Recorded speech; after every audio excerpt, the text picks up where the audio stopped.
Good morning વિદ્યાર્થી મિત્રો. Chapter number 3 ધાતુઓ અને અધાતુઓ ધોરણ 10 અને વિષય છે આપણો વિજ્ઞાન. એમાં આપણે આગળના લેક્ચરમાં જોયું કે ધાતુઓ અને અધાતુના ભૌતિક ગુણધર્મો. એના પછી હવે આપણે ડાયરેક્ટ જોઈશું ધાતુઓની પ્રાપ્તિ. બરાબર. હવે પૃથ્વીના ભૂપૃષ્ઠ એટલે કે પોપડામાં ધાતુઓનો મોટો સ્ત્રોત છે. પૃથ્વીનો જે પોપડો છે એમાંથી આપણને ધાતુ મહત્ત્વની જેટલી આપણે યુઝ કરીએ છીએ બધી જ ધાતુઓ આપણા પૃથ્વીના પોપડામાં કેટલી બધા સ્વરૂપે મળી આવે છે. હવે દરિયાનું પાણી છે એની અંદર પણ સોડિયમ ક્લોરાઇડ અને મેગ્નેશિયમ ક્લોરાઇડ વગેરે જેવા દ્રાવ્ય ક્ષારો ધરાવે છે. જે તત્વો કે સંયોજનો પૃથ્વીના ભૂપૃષ્ઠમાંથી કુદરતી રીતે મળે છે જેને આપણે ખનિજો કહેવામાં આવે છે. બરાબર છે. અહીંયા જુઓ, તમને ખનિજોની ડેફિનેશન પૂછાય તો શું આવશે? તો કે અહીંયા કેટલીક ખનિજો છે એ ઘણા આહાર્યું તત્વો કે સંયોજનો પૃથ્વીના ભૂપૃષ્ઠમાં કુદરતી રીતે મળી આવે છે તેને આપણે ખનિજો કહેવામાં આવે છે. આ ઉપરાંત કેટલીક જગ્યાએ એવું પણ થતું હોય કે ત્યાં તમને તત્વો કે સંયોજન મળતું હોય અને એનું ચોક્કસ ધાતુનું ઘણું ઊંચું સ્વરૂપ ટકાવાર ધરાવે છે અને તેમાંથી ધાતુનું નિષ્કર્ષણ લાભદાયી હોય છે અને તેમાંથી આપણે લાભદાયી ધાતુને નિષ્કર્ષિત કરી શકાય છે. આવી ખનિજોને આપણે કાચી ધાતુ, અયસ્ક કે ઓર કહેવામાં આવે છે. બરાબર છે. હવે આપણે જોશું કે ધાતુઓનું નિષ્કર્ષણ. શું જોવાના છીએ? ધાતુઓનું નિષ્કર્ષણ. તમે ધાતુઓની સક્રિયતા શ્રેણી વિશે શીખી ગયા છો. તે જાણતા હોવાથી તમે આસાનીથી સમજી શકશો કે કાચી ધાતુમાંથી કેવી રીતે ધાતુનું નિષ્કર્ષણ થાય છે. હવે કેટલીક ધાતુઓ પૃથ્વીના પૃષ્ઠમાંથી મુક્ત અવસ્થામાં તમે મેળવી શકો છો. તો કેટલીક એવી છે કે તમને સંયોજન સ્વરૂપે મળે છે. ધારો કે આપણે કોઈ એક ધાતુ લઈએ કે આયન છે, લોખંડ છે. તમને પૃથ્વીના પેટાળમાંથી આયન ઓક્સાઇડ એટલે કે લોખંડ હોય એ આપણને Fe સ્વરૂપે નથી મળતું પરંતુ ઓક્સાઇડ સ્વરૂપે Fe2O3 આપણને મળે છે. Fe2O3માંથી આપણે Feને અલગ કરીએ છીએ. ઓક્સિજન હોય એની સાથે જોડાયેલો ને આપણે દૂર કરી દઈએ એટલે આપણને Fe આયન મળી જાય છે. આમ Feનું એને નિષ્કર્ષણ કર્યું કહેવાય. બરાબર છે. તો આપણને જે આ સંયોજનો એટલે કે એનો ઓક્સાઇડ આયન ઓક્સાઇડ આપણને મળે છે એ આપણને સંયોજન સ્વરૂપે મળે છે અને તેમાંથી આપણે સક્રિયતા શ્રેણી છે જેમ કે Fe છે એ ક્યાં આવેલો હોય છે? મધ્યમાં આવેલો હોય છે.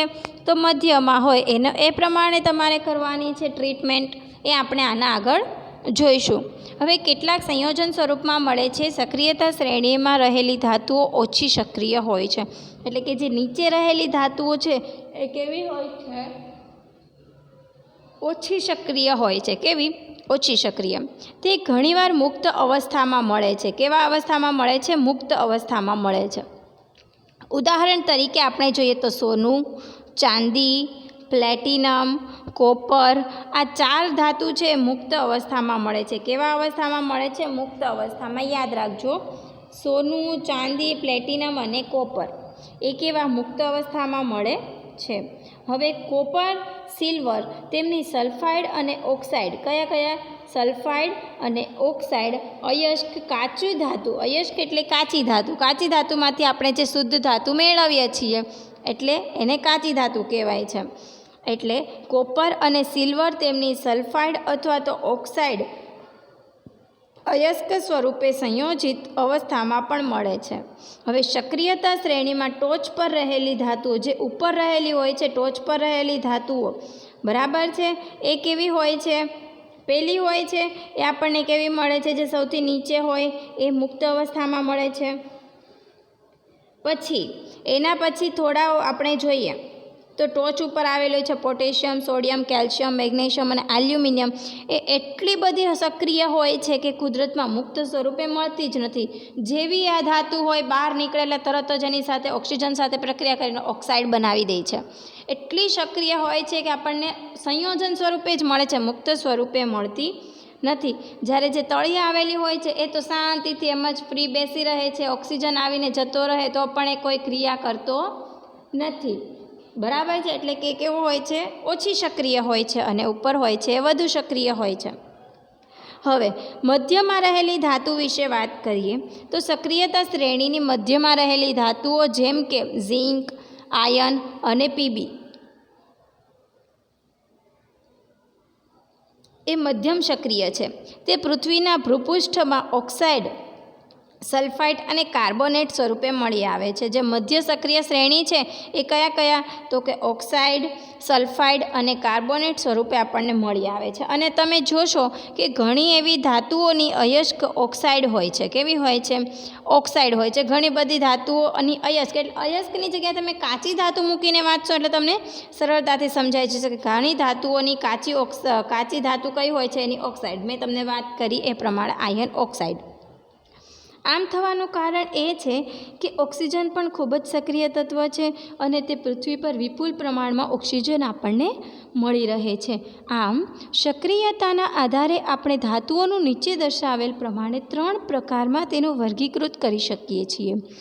જેમ કે નીચી સક્રિયતા શ્રેણી સક્રિયતા ધરાવતી ધાતુ, પછી આવે છે મધ્ય સક્રિયતા ધરાવતી ધાતુ, એના પછી આવે છે ઊંચી સક્રિયતા ધરાવતી ધાતુઓ. હવે દરેક પ્રકારમાં રહેલી ધાતુઓ મેળવવા માટે અલગ અલગ તકનીકોનો ઉપયોગ કરવામાં આવે છે. અને અયસ્કમાંથી એટલે કે કાચી ધાતુમાંથી શુદ્ધ ધાતુઓના નિષ્કર્ષણ માટેના કેટલાક સોપાનોનો સમાવેશ કરવામાં આવે છે. અને આ સોપાનોનો સારાંશ આકૃતિમાં આપેલો છે અને આપણે નીચેના સોપાનને વિસ્તૃત રીતે સમજાવેલ છે. હવે આપણે જોઈએ, આપણા જે છે એના વિશે આપણે જોઈએ. એના કરતાં પહેલાં આપણે જોઈશું આર્યો. બરાબર છે? કયું? તો કે આ સક્રિયતા શ્રેણી વિશે આપણે ચર્ચા કરીએ. તો સક્રિયતા શ્રેણીમાં જુઓ, આ જે ઉપર આવેલા છે પોટેશિયમ, પછી છે સોડિયમ, કેલ્શિયમ, મેગ્નેશિયમ, એલ્યુમિનિયમ. આ જે ઉપર છે એ કેવી છે? તો કે ઊંચી ધાતુ ધરાવતા. કેવા છે? તો કે વધુ સક્રિય ધાતુઓ છે. બરાબર છે? આની સક્રિયતા કેવી હોય છે? તો કે વધારે. કેવી હોય છે? વધારે. અને આ કયા છે? આ 3 જે દેખાય છે ઝિંક, આયર્ન અને પીબી એ મધ્યવાળા છે. કેવા છે? મધ્યવાળા. એટલે કેવા હોય છે? ઓક્સાઇડ સ્વરૂપે, કાર્બોનેટ સ્વરૂપે હોય છે. અને એના નીચેના જે છે સિલ્વર અને ગોલ્ડ એ આપણને મુક્ત સ્વરૂપે મળે છે. બરાબર? આપણે પણ જે પહેરીએ છીએ બધા કેવા હોય છે? મુક્ત સ્વરૂપે. એ કોઈ સાથે સંયોજાઈને કોઈ પ્રક્રિયા કરતા નથી. હવે આપણે જોઈશું આર્યા કાચી ધાતુનું સંકેન્દ્રીકરણ કેવી રીતે કરવામાં આવે છે એ. એમાં આપણે વાત કરીએ તો જે કાચી ધાતુ છે એનું સંકેન્દ્રણ કરવામાં આપણે 3 છે. એક તો ઊંચી સક્રિયતા ધરાવતી ધાતુઓ, મધ્યમ સક્રિયતા ધરાવતી ધાતુઓ અને નીચી સક્રિયતા ધરાવતી ધાતુઓ. હવે જે ઊંચી સક્રિયતા ધરાવતી જે ધાતુઓ છે એ તો કેવું હોય છે? સંયોજનમાં જ હોય છે. એને આપણે શું કરવાની છે? જેમાં પીગળતું હોય એમાં આપણે પીગાળવાનું છે. કોને? કાચી ધાતુને પીગાળ નાખવાની છે અને એના પછી આપણે વિદ્યુત વિભાજન કરવાનું છે. એના વિશે આપણે આગળના લેક્ચરમાં જોશું. અને પછી વિદ્યુત વિભાજનથી આપણને શું મળે છે? શુદ્ધ ધાતુ મળે છે. શું મળી જાય છે? શુદ્ધ ધાતુ. એના પછી આપણે જોઈએ તો મધ્યમ સક્રિયતા ધરાવતી ધાતુઓ. શું છે? મધ્યમ સક્રિયતા ધરાવતી ધાતુઓ. બરાબર છે? તો આપણે જે મધ્યમ સક્રિયતા ધરાવતી ધાતુમાં 2 આવે છે, કાર્બોનેટ અયસ્ક અને સલ્ફાઇડ અયસ્ક. કઈ આવે છે? કાર્બોનેટ અયસ્ક અને સલ્ફાઇડ અયસ્ક. તો કાર્બોનેટની કાચી ધાતુઓ એટલે કે જો કેલ્શિયમ મળતું હોય તો કેલ્શિયમ કાર્બોનેટ આપણને ડાયરેક્ટ મળે છે. કેલ્શિયમ કાર્બોનેટમાંથી આપણે કેલ્શિયમને અલગ કરવાનું. એના પછી જો આવે સલ્ફાઇડ, તો કે સલ્ફાઇડમાં આપણે જોઈએ તો કે ઝિંક લઈએ તો કે ઝિંક છે એ સલ્ફાઇડ સ્વરૂપે મળે છે. અને સલ્ફાઇડ છે, આ તો મેં ખાલી ઉદાહરણ લીધું છે સલ્ફાઇડ. બાકી તો મધ્યમાં હોય એ કઈ છે? તો કે ઝિંક. હા, બરાબર જ છે. ઝિંક લઈએ તો ઝિંક સલ્ફાઇડ મળે છે અને સલ્ફાઇડનું આપણે ભૂંજન કરીએ છીએ એટલે શું થાય છે? OH નીકળી જાય છે અને આપણને શું મળી જાય છે? ઓક્સાઇડ મળે છે. બરાબર છે? ભૂંજન અને કેલ્સિનેશન વિશે આપણે આગળના ચેપ્ટરમાં જોશું. હવે એમાં છે ધાતુઓના ઓક્સાઇડ મળી જાય છે. કેલ્સિનેશન અને ભૂંજન કરીએ પછી ધાતુઓના ઓક્સાઇડ મળી જાય છે. ત્યારબાદ તેનું આપણે રિડક્શન કરીએ તો શું મળી જાય છે? આપણને શુદ્ધ ધાતુ મળે છે. અને હવે જોઈએ નીચી ધાતુવાળા તો કે સિલ્વર અને ગોલ્ડ. એમાં સલ્ફાઇડ અયસ્ક છે, એ સલ્ફાઇડ અયસ્ક સ્વરૂપે મળે છે. એનું ભૂંજન કરીએ અને ત્યારબાદ તેનું ધાતુનું શુદ્ધિકરણ કરીએ એટલે આપણને મળી જાય છે તમારી આ ધાતુનું સંકેન્દ્રણ. બરાબર છે. હવે તમને કોઈ પણ પૃથ્વીના પોપડામાંથી તમે કોઈ એક ધાતુ કાઢી છે, બરાબર, જેમ કે જેમ કે કોઈ પણ એક ધાતુ લઈ લો, જેમ કે આપણે લઈએ Fe2O3 જ લઈ લઈએ, બરાબર. તો Fe2O3 એટલે એને તમારે પહેલાં જવાનું છે કે એમાં, તો કે આ તમારામાં આમાં જવાનું છે, બરાબર છે.